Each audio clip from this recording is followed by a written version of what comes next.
Assalamualaikum warahmatullahi wabarakatuh. Pada kesempatan di video kali ini saya akan berbagi kisah tentang sejarah haji dari masa Nabi Ibrahim alaihissalam hingga sejarah haji di Indonesia oleh tokoh ulama Kiai Haji Hasyim Asy'ari. Sejarah haji dalam Islam bermula dari ribuan tahun yang lalu pada masa Nabi Ibrahim alaihissalam yang merupakan keturunan Sam bin Nuh alaihissalam.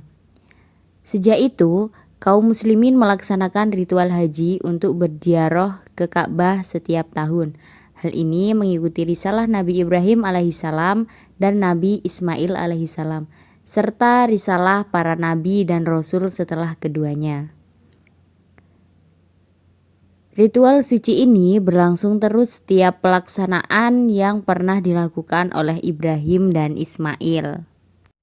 Ibadah haji adalah ibadah tertua yang dilakukan oleh makhluk Allah di muka bumi. Ibadah ini bukan hanya disyariatkan sejak masa Nabi Ibrahim alaihissalam yang konon diperkirakan hidup sekitar tahun 1997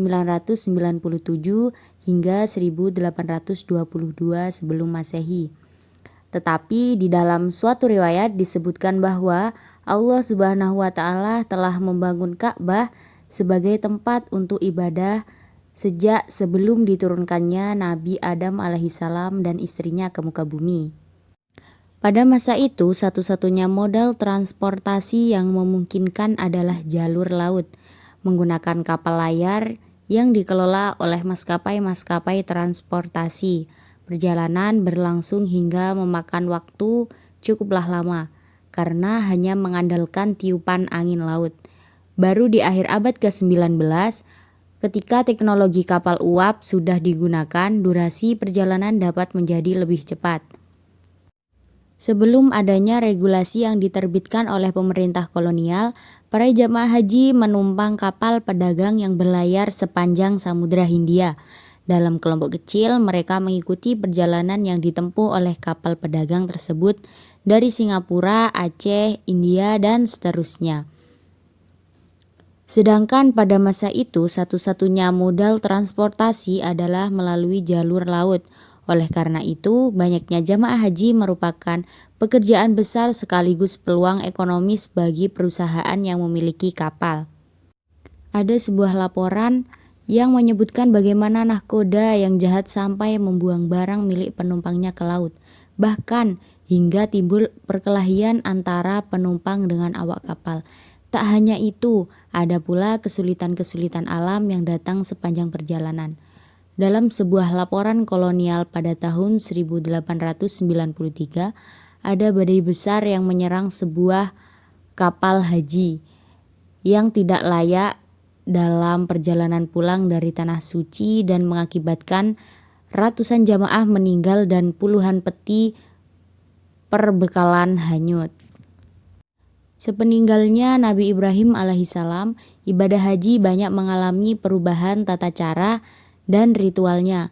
Perubahan itu memang kadang datang dari Allah Subhanahu wa taala dengan bergantinya nabi dan rasul.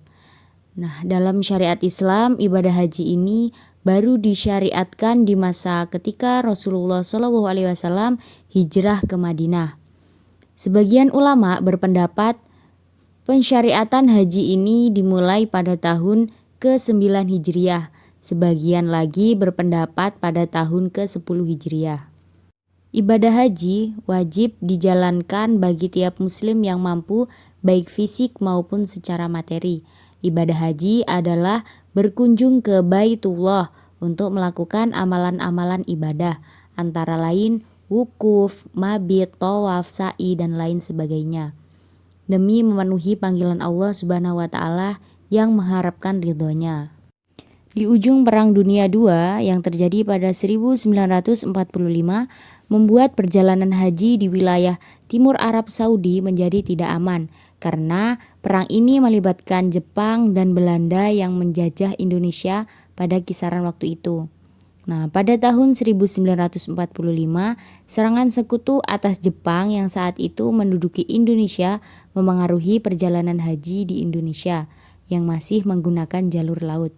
Sehingga hal ini menjadikan Hadratus Syekh Kiai Haji Hasyim Asy'ari sebagai Rois Am Partai Masyumi saat itu melarang warga Indonesia melaksanakan ibadah haji dan menyatakan haram berhaji karena situasi saat itu.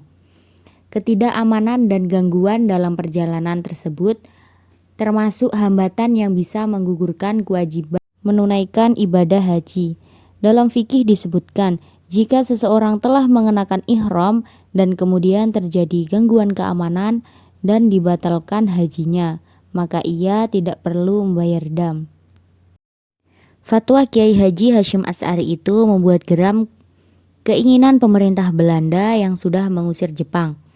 Keinginan petinggi pemerintah Hindia Belanda, Van der Plas, yang mengeluarkan kebijakan memberi hadiah kepada tokoh ulama atau orang Islam tertentu di berbagai daerah untuk pergi haji ke Makkah. Impian Van der Plas yang ingin menarik hati kaum muslim agar bersedia mendukung Belanda dengan iming-iming hadiah pergi menunaikan rukun Islam kelima ke Tanah Suci mengalami kegagalan. Nah, akibat fatwa Kiai Haji Hasyim Asy'ari ini, hadiah menjadi sepi peminat. Bahkan para mukimin Indonesia yang ada di Makkah sempat enggan melayani mereka yang pergi haji karena mendapat hadiah dari Van der Plas itu. Setelah keadaan aman dan Indonesia sudah merdeka secara penuh, penyelenggaraan haji dibuka dan diizinkan kembali oleh pemerintah, terutama selesai agresi militer kedua tahun 1949. Nah, pada tahun 1952, jamaah calon haji Indonesia membeludak dalam ukuran masa itu. Dalam laporan Kementerian Agama tahun 1952, Indonesia mengantongi calon haji sebanyak 14.000 orang. Padahal perjalanan waktu itu masih belum jauh berbeda dengan masa-masa sebelumnya. Saat tidak mudah dan memerlukan waktu yang cukup panjang karena masih menggunakan kapal laut. Padahal di tahun itu untuk pertama kalinya Indonesia memberlakukan perjalanan haji dengan pesawat terbang. Namun ongkosnya 2 kali lipat lebih mahal daripada perjalanan laut. Waktu itu ongkos naik haji dengan menggunakan kapal laut adalah 7.500, sementara pesawat terbang 16.691. Oleh karena itu, perbedaan jumlah antara yang menggunakan kapal laut dan pesawat terbang sangatlah jauh, yaitu 14.031 banding dengan 293 orang. Sekian sejarah singkat mengenai asal mula haji pada masa Nabi Ibrahim alaihissalam hingga sampai sejarah haji di Indonesia. Terima kasih, semoga bermanfaat. Wassalamualaikum warahmatullahi wabarakatuh.